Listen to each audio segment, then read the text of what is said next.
അതുപോലെ ഒരു സമയത്ത് ഒരു വാർത്ത ആട് 3D-യിലാണ്. അത് മാറ്റിയതാണോ? വന്നിട്ട് മാറ്റിയതാണോ? കറക്റ്റ് ആട് 3D ചോദിക്കലും സൈജുവേട്ടനോട് വന്നിരുന്നു.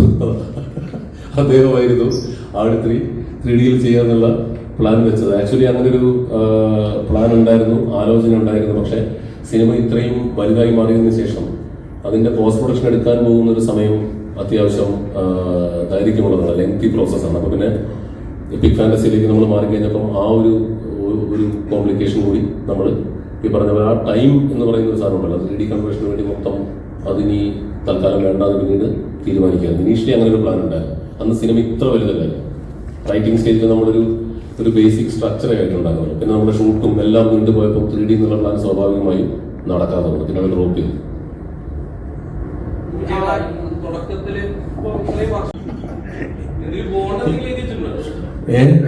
മെന്റൽ ബോണ്ടാണ്, ഞങ്ങളെല്ലാവരും തമ്മിലൊരു മെന്റൽ ബോണ്ടിലാണ് ഇത് വർക്കുന്നത്. അങ്ങനെ ഞങ്ങൾ പണ്ടത്തെ മലയാള സിനിമയാണ് ഫോളോ ചെയ്യുന്നത്. വാക്ക് കൊടുത്തു, വാക്കിന് പിന്നെ മാറ്റമില്ല. പേപ്പറുകളൊക്കെ എന്താണ്, പേപ്പർ കൊണ്ടൊന്നും നമ്മൾ ഈ കുടുംബത്തിലെ ഒരു അംഗവുമായിട്ടൊരു പേപ്പർ വെച്ചിട്ട് അതിന്റെ പേരിൽ ഒരു ചർച്ച അല്ലെങ്കിൽ അസോസിയേഷനിൽ പോവാൻ അങ്ങനെയൊന്നും വിചാരിക്കുന്ന രീതിയല്ല. ഈ കുടുംബത്തിലെ ഓരോ അംഗങ്ങളും, ആർട്ട് ഫ്രാഞ്ചൈസിലെ ഓരോ അംഗങ്ങളും ഇതിന്റെ ഭാഗമാണ്. നമ്മൾ ആസ് എ പ്രൊഡക്ഷൻ ഹൗസ് ഈ സിനിമയെ സ്നേഹിക്കുന്ന പോലെ തന്നെ അവരും ആ ക്യാരക്ടേഴ്സിനെ സ്നേഹിക്കുന്നു. എനിക്കറിയാം ഈ സിനിമയിലെ ഓരോ കഥാപാത്രങ്ങളും ഞങ്ങൾ തന്നെ പല സിനിമകളുടെ ഭാഗമായിട്ട് ഈ സൈജുവും ഞാനുമായിട്ട് പോയിട്ടുണ്ട്. എന്നെ ഷമീർ സാറേ എന്നും സൈജുവിനെ അബു എന്നുമാണ് വിളിക്കുന്നത്. ഞങ്ങൾ ചിലപ്പോൾ അറിയാതെ തിരിഞ്ഞു നോക്കാതെ പോകും.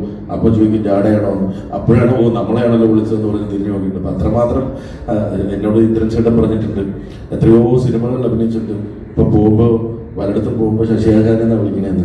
അപ്പം അതാണ് അതിൻ്റെ. അപ്പം അത്രയും മാത്രം അവരെ സ്നേഹിക്കുന്നുണ്ട്. അതുകൊണ്ട് ഈ സിനിമയായിട്ട് വളരെ വളരെ നല്ല രീതിയിൽ എല്ലാ ആക്ടേഴ്സും ഓരോ എനിക്ക് ജയസൂര്യ തൊട്ടിട്ട് വേറെ ഒരു സിനിമയും ജയസൂര്യ സിനിമയുടെ സമയത്ത് ചെയ്തിട്ടില്ല. 6 മാസം എന്ന് പറയുന്നത് 10 മാസത്തോളം ഷൂട്ട് പോയി, 10 മാസത്തോളം. അതിനുശേഷം ലുക്ക് ചേഞ്ച് ഉണ്ടായിരുന്നു.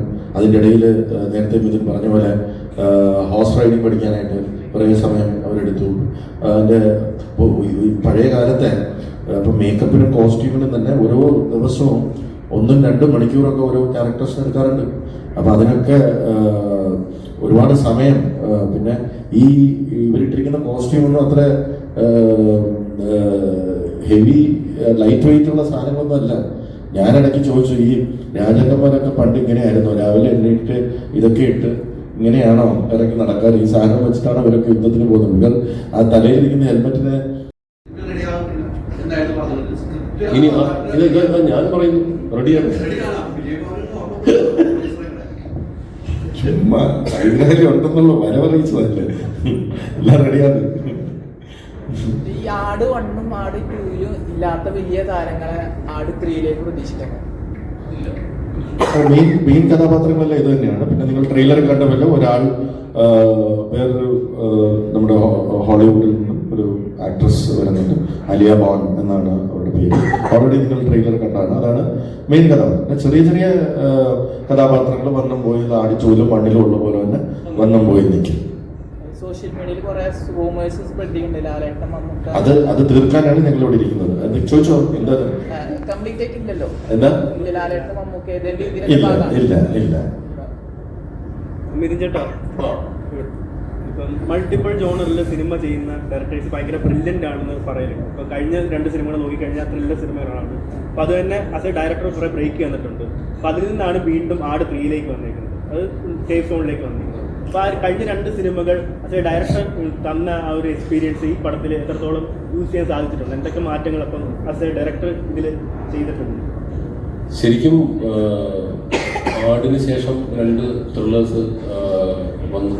5-ാം പാതിര വന്നു, അബ്രഹാം ഓസ്ലർ ചെയ്തു. അതോടൊപ്പം തന്നെ ഹോട്ട്സ്റ്റാറിന് വേണ്ടി ഒരു സീരീസും പൂർത്തിയാക്കിയതിനു ശേഷമാണ് നമ്മൾ ആടിൻ്റെ ഷൂട്ടിലേക്ക് കടന്നത്. അപ്പോൾ ത്രില്ലർ അതിനിടയിൽ ഗരുഡൻ എഴുതി, ഫീനിക്സ് ചെയ്തു. അപ്പോൾ ത്രില്ലേഴ്സ് എന്ന് പറയുന്നത് ആക്ച്വലി ഐ ലൈക്ക്. നമുക്ക് ഭയങ്കര ഇഷ്ടപ്പെട്ട എൻ്റെ പ്രിയപ്പെട്ട ജോണറുകളിൽ ഒന്ന് തന്നെയാണ്. വേണമെങ്കിൽ പ്രിയപ്പെട്ട ജോണർ എന്ന് തന്നെ പറയാവുന്ന ഒന്നാണ്.